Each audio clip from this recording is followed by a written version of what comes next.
Selamat datang di channel Celetuk Sahamku. Di sini saya akan membahas terkait big banks, terutama Mandiri, BCA, dan BRI, di mana harga sahamnya itu turun lebih dari 40% dan sahamnya itu belum naik-naik dalam 3 tahun. Nah, apakah ini sebuah peluang emas atau sebuah jebakan? Kita akan bahas di video kali ini. Pertama, kita akan lihat dari segi harga bank terlebih dahulu. Kita mulai dari BCA. BCA itu sudah turun kurang lebih 47% dari titik tertinggi. Di harga saat ini mereka di 5.850 di harga per 30 April. Kemudian untuk BRI, mereka turun jauh lebih banyak. Mereka turun 54% dari titik tertinggi, di mana saat ini harganya per 30 April itu di 2.990 per lembar. Dan terakhir untuk Mandiri, itu sudah turun 42%, yaitu per harga hari ini di 30 April 2026 itu di 4.390 per lembar. Nah, dengan penurunan ini, apakah penurunan ini diikuti perubahan fundamental bisnis yang buruk? Atau ini hanya sentimen sementara? Ini yang akan kita bahas di video kali ini. Saya akan membahas dari bisnis fundamental dulu, bagaimana fundamental tiap bank dan bagaimana bisnis bank itu bekerja. Lalu bagaimana performa kuartal 1 2026? Apakah sudah ada tanda-tanda pemulihan atau belum? Dan terakhir, bagaimana outlook bank secara makro dan mikronya, dan valuasi. Apakah valuasi saat ini menarik atau tidak? Kita akan bahas dari fundamental bisnisnya dulu.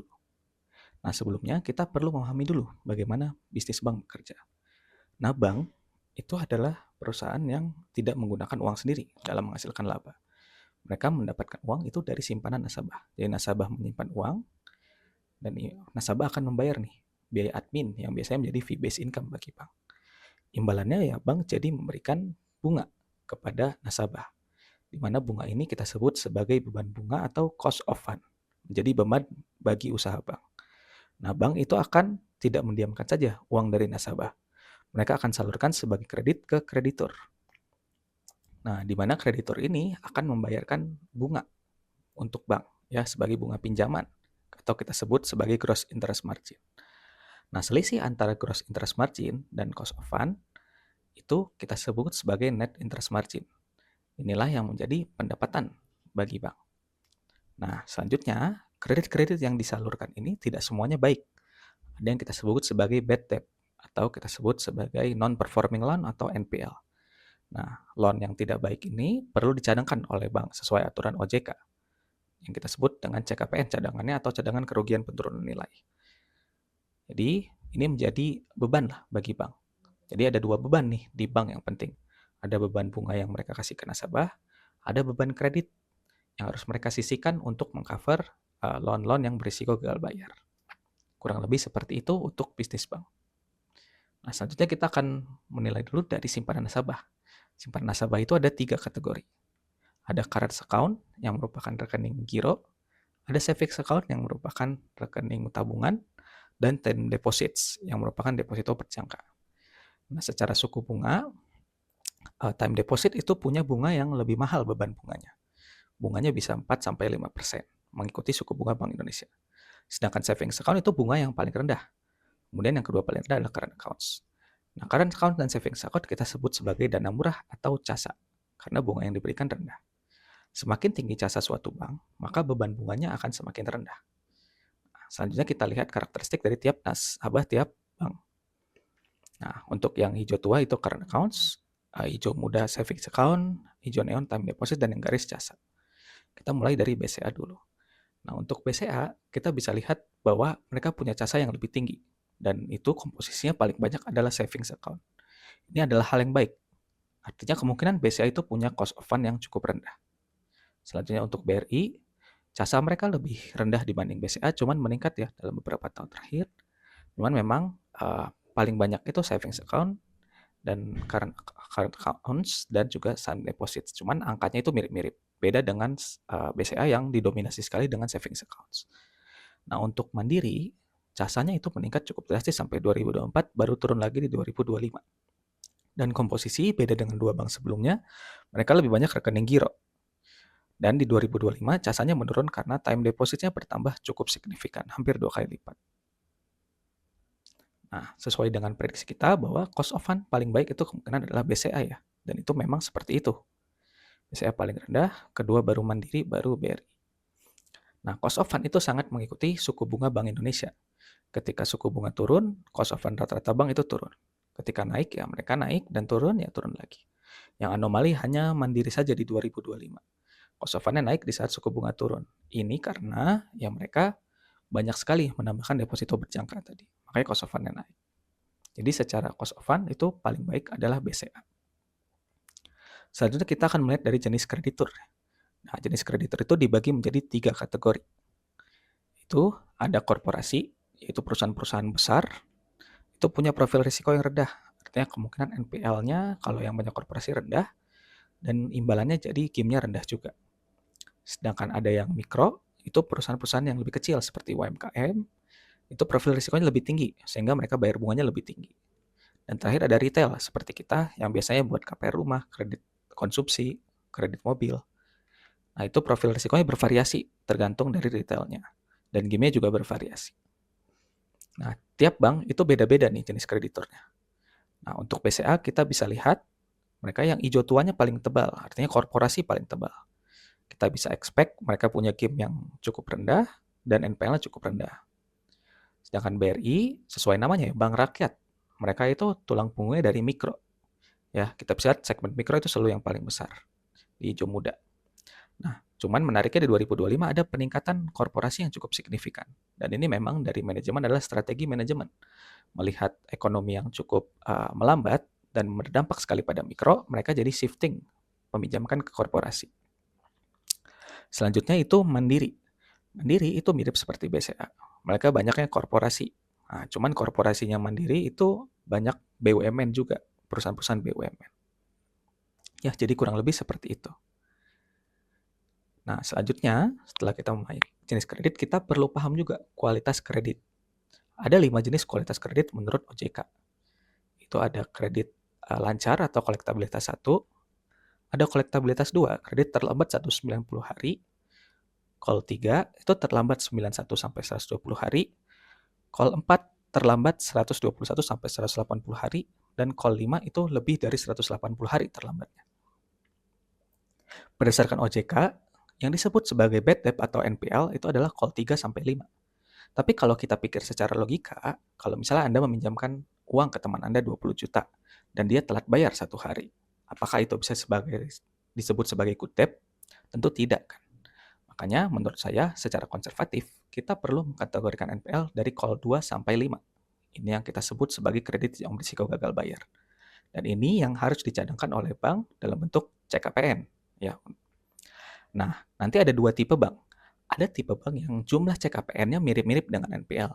Artinya bank ini adalah bank yang konservatif ya, jadi mereka langsung sisihkan.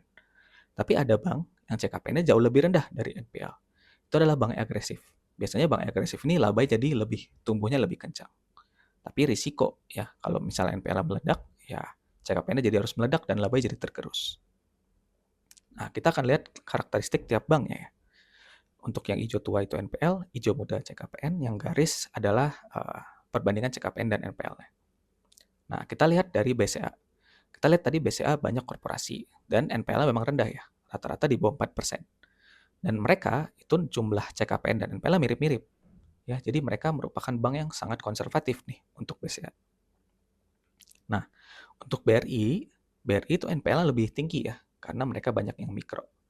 Dan bisa kita lihat bahwa CKPN mereka itu bisa dibilang cukup konservatif. Di sekitar 70-80% lah dalam 3 tahun terakhir.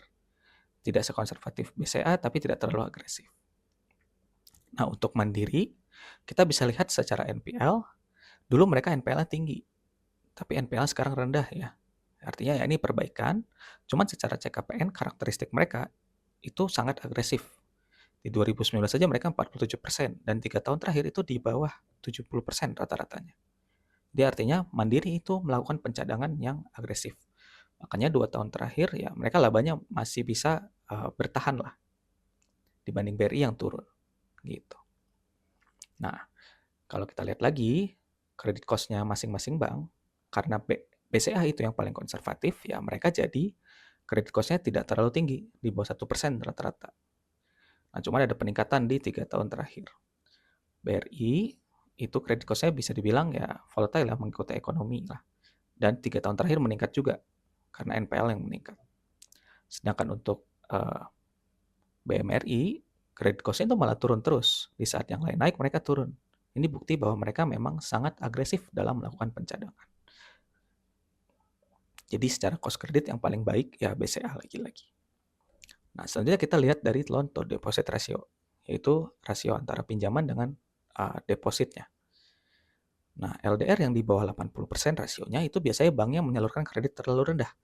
Atau biasanya mereka sangat hati-hati menyalurkan kredit. Biasanya karena ekonomi lagi sulit. Nah, untuk yang ideal biasanya 80-92%. Kalau di atas 92%, banknya itu terlalu agresif menyalurkan kredit.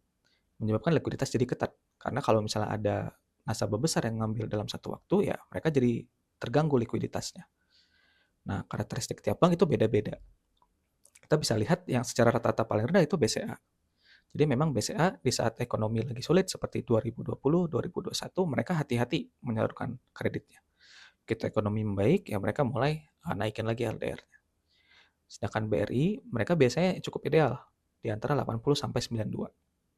Sedangkan Mandiri, bisa dibilang agresif ya. Berapa tahun itu agresif? Di 2024 itu 99%. Di tahun 2019 itu 107%. Nah, ini yang menyebabkan mereka bikin nyari dananya dana mahal tadi, banyak namanya deposit, karena supaya menurunkan LDR mereka.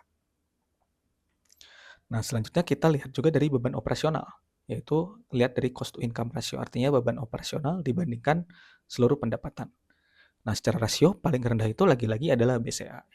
Kedua itu Mandiri secara historis, turun terus juga, ada peningkatan di 2025, karena ini one off lah, kata manajemen. Kemudian baru BRI secara rata-rata. Jadi paling rendah lagi-lagi adalah BCA. Nah, bagaimana dengan unit economics-nya? Unit economics-nya akan kita lihat di sini adalah secara beban ada cost of fund, itu beban bunga yang hijau tua, hijau neon credit cost, baru kita lihat yang abu yang net after credit sudah dikurangi credit cost ya, dari gross interest margin. Baru kita lihat net profit. Nah, untuk Bank BCA, kita bisa lihat di luar 2020-2021, di mana ini ekonomi lagi melambat, meningkatkan CKPN, di luar itu bebannya BCA itu bisa dibilang sangat stabil. Itu menyebabkan ya pertumbuhan laba sangat stabil. Dan bisa lihat, kalau di 2020 ekonomi melambat, mereka turunnya sedikit. Ini efek dari cost mereka yang cukup stabil. Jadi secara pertumbuhan baik dan stabil ya BCA. Nah, berbeda dengan BRI.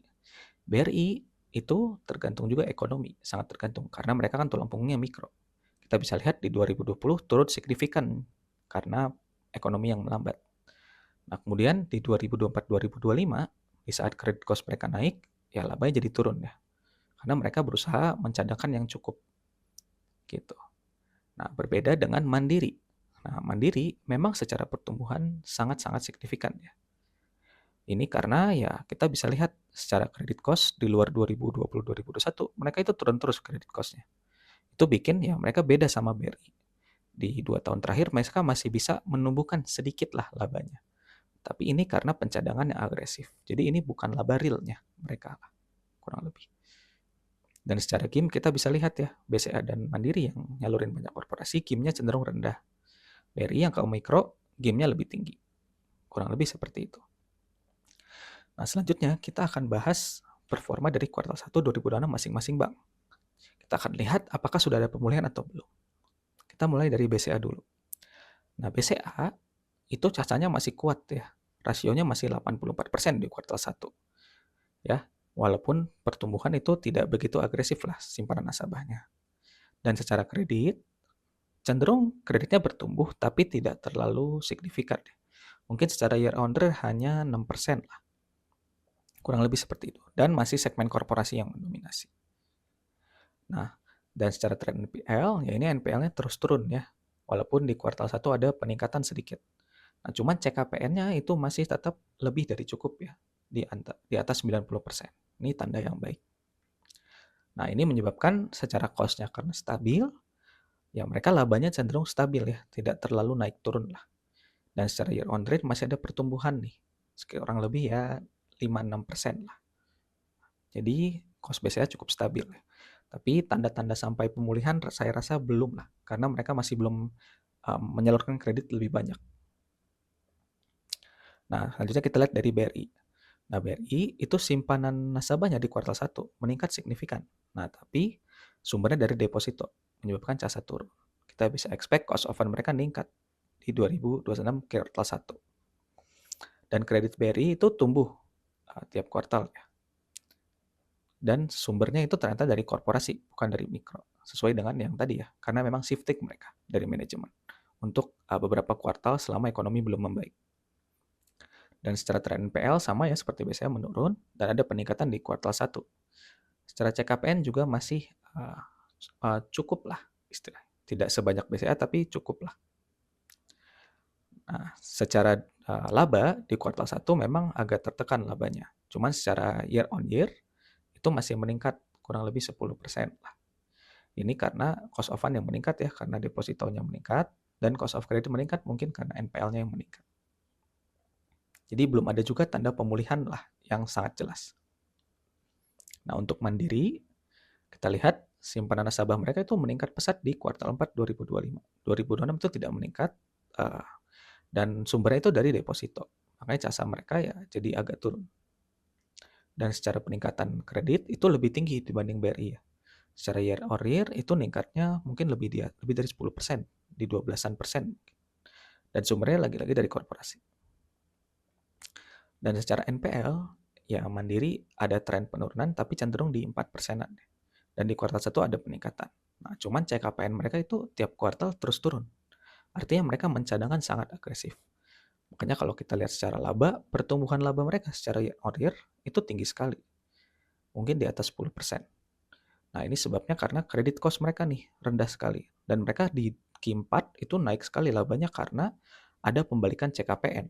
Nah, ini sebenarnya sangat agresif menurut saya. Gitu.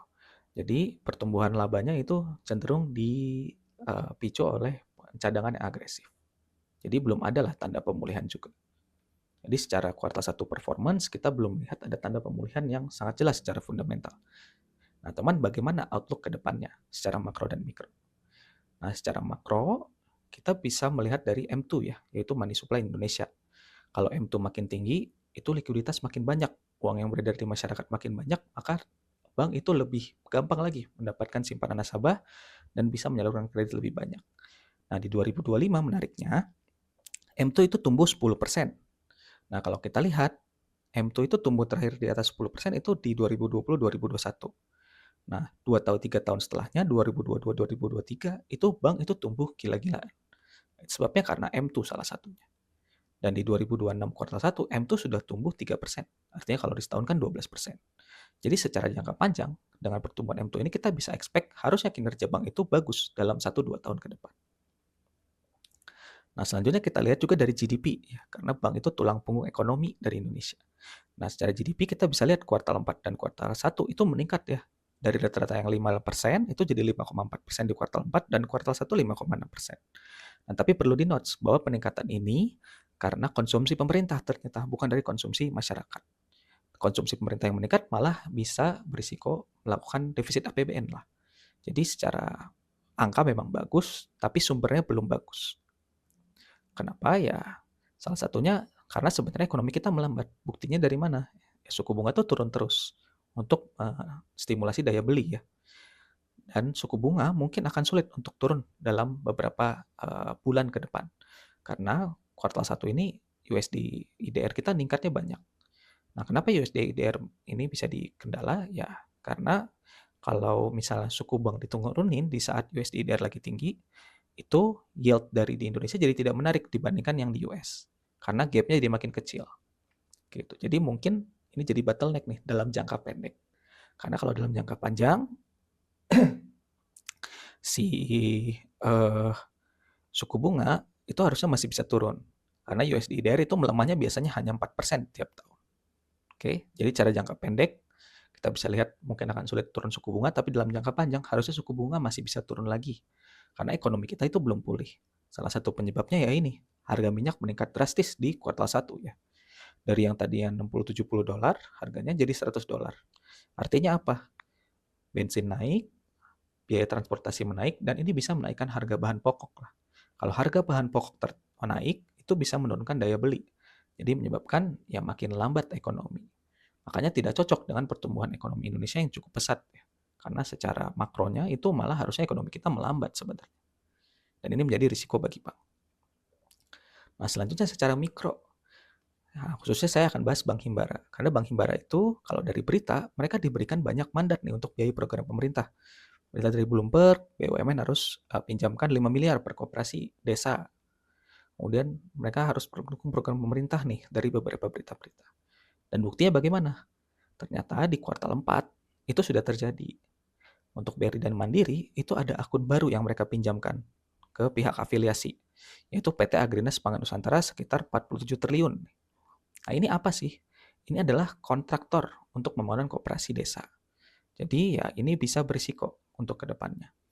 Nah, tapi risiko ini bisa diminimalisir karena OJK itu ada aturan mereka tidak bisa pinjamkan ke satu pihak itu dalam jumlah yang sangat besar. Jadi ada batasnya. Dan tentunya selama bank itu konservatif dalam melakukan pencadangan itu semakin minim risikonya.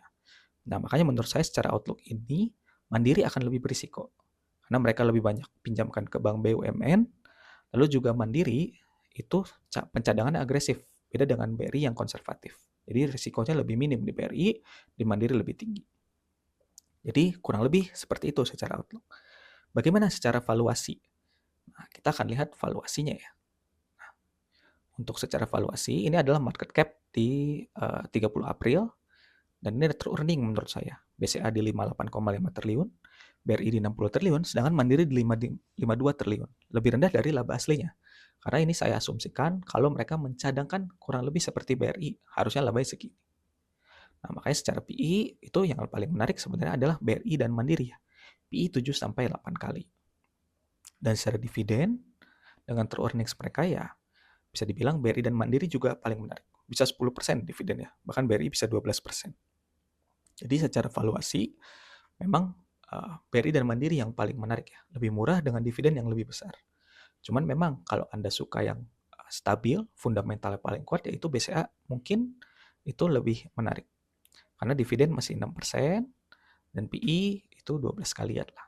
Jauh dari rata-rata PI-nya. Tapi kalau Anda suka yang agresif labanya, pertumbuhannya itu Mandiri. Ya, karena mereka kan lebih agresif. Sedangkan kalau Anda yang suka di tengah-tengah ya BRI. Jadi tergantung Anda tipe investor. Tapi secara valuasi, memang kalau menurut saya paling menarik ya BRI. Dan secara fundamentalnya juga di tengah-tengah soal. Nah, dengan berakhirnya valuasi, maka berakhir pula video kali ini. Mudah-mudahan teman-teman bisa mendapatkan insight terkait industri perbankan dan bisa memutuskan investasi yang lebih baik ke depannya. Dengan begini, terima kasih telah menonton video Celetuk Sahamku. Sampai jumpa di video selanjutnya.